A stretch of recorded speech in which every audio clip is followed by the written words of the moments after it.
So, right now, two superpowers are building the most powerful AI systems humanity has ever seen. And the decisions being made in the next 12 months will determine who controls the future of technology for the next decade. This isn't about politics. This isn't about picking sides. This is about understanding what's actually happening. Because most of what you've heard is either exaggerated hype or completely wrong. So let's break down the 10 biggest AI and tech projects coming from America and China in 2026, and I'll show you exactly where each side actually stands. Let's start with AI models, because this is where things get really interesting. OpenAI just released GPT 5.2 in December, and it's genuinely impressive. It beats most benchmarks in coding, math, and reasoning. But here's what most people missed. OpenAI is already working on something called Project Garlic. This is expected to launch as GPT-6 in early 2026. But the approach is completely different from what they've done before. Instead of making models bigger and bigger, they're trying to make a smaller model that retains the knowledge of a much larger system. Think of it like compressing a massive library into something that fits in your pocket, but still has all the information. Now here's where China enters the picture. DeepSeek, the company that shocked everyone last year with their R1 model, is preparing to release V4 around mid-February. And according to internal testing, it might outperform both Claude and ChatGPT specifically in coding tasks. But here's the part that actually matters for regular people. DeepSeek V4 will likely be open source. That means anyone can download it and run it on their own computer. We're talking about GPT-level performance running on consumer hardware. Now, does this mean China is winning the AI race? Not exactly. The reality is more nuanced. America's models, especially from OpenAI and Anthropic, still lead in overall capability and safety research. But China is winning on accessibility and cost. A developer in Germany or Poland can use DeepSeek for free, while ChatGPT Pro costs $200 a month. Both approaches have value. Both are pushing the technology forward. And honestly, this competition is making AI better for everyone. But here's where the real battle is happening. Let's talk about humanoid robots, because this might be the most surprising category of all. Tesla's Optimus Gen 3 just entered mass production. It has 22 degrees of freedom in its hands, can perform over 3,000 different tasks, and Tesla is targeting a price under $20,000. Elon Musk claims Optimus represents 80% of Tesla's long-term value. But when you look at the numbers, something unexpected emerges. Chinese companies aren't just competing. They're already selling robots to consumers. Unitree's R1 Humanoid costs $5,900. That's not a typo. Under $6,000 for a functional humanoid robot. UB Tech is planning to produce 5,000 robots in 2026 and 10,000 in 2027. They've already partnered with BYD, Geely, and Foxconn. And here's a stat that surprised me. Between 2020 and 2025, China filed nearly 4 times as many humanoid robotics patents as the United States. That's not a small gap. Now, does this mean Chinese robots are better? No. Tesla's Optimus is almost certainly more advanced technically. But China is moving faster on commercialization and scaling. They're getting real products into real factories, while American companies are still perfecting prototypes. This brings us to the category where America has an undeniable lead. NVIDIA isn't just winning, they're dominating. Their Blackwell chips are so far ahead that according to one analysis, by 2027, the best American AI chips could be 17 times more powerful than Huawei's top offerings.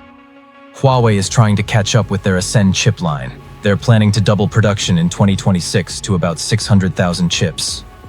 But here's the problem. Their yield rates are reportedly between 5 and 20%, while NVIDIA achieves 60 to 80%. That means most of the chips Huawei tries to make don't even work. The manufacturing gap is real, and it's widening. But, and this is important, China isn't giving up. ByteDance, the company that owns TikTok, just placed a $5.7 billion order for Huawei chips for 2026. They're choosing domestic over NVIDIA, and Huawei just announced their roadmap through 2028, with the Ascend 950, 960, and 970 chips planned. Will they catch up? Most analysts say no, not in the next few years. But they're building an independent ecosystem, and that has long-term implications. Now let me show you something that doesn't get enough attention. The open-source AI war. Alibaba's Qwen model family just hit 700 million downloads on Hugging Face, making it the most widely used open-source AI system in the world. 6 of the top 10 AI models built by Japanese companies are based on Chinese open-source foundations. Meanwhile, American companies have been more protective of their technology. OpenAI, Anthropic, and Google keep their best models closed source.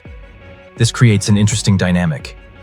If you're a startup in Brazil or a developer in Indonesia, Chinese open-source models are often your best option. They're free, they're powerful, and they're accessible. America leads in capability. China leads in accessibility. Both matter. Let's talk about infrastructure spending, because the numbers here are staggering.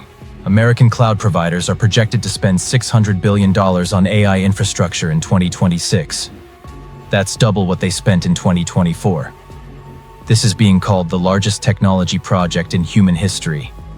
Bigger than the Apollo program and the interstate highway system combined.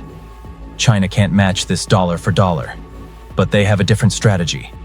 Their AI Plus initiative is integrating artificial intelligence across manufacturing, agriculture, and services. They're not just building AI, they're embedding it into their entire economy. One former Chinese central bank official predicted this approach will produce over 100 DeepSeek-level breakthroughs in the next 18 months. That might be optimistic, but it shows the ambition. So who's actually winning? Here's my honest assessment.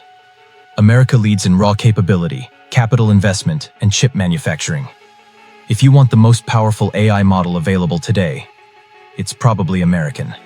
China leads in deployment speed, cost efficiency, and open-source accessibility.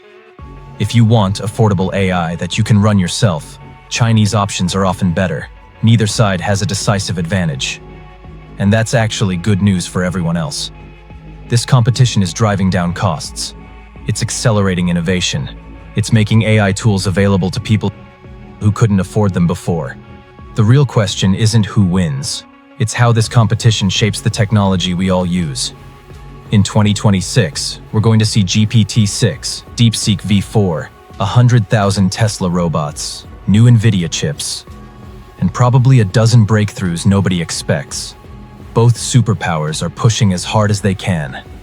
And here's what I think most people are missing. The companies and countries that figure out how to actually use these tools effectively will matter more than who builds them. A small team using AI intelligently can now compete with massive corporations. A country that integrates AI into its economy smartly could leapfrog others regardless of who developed the underlying technology.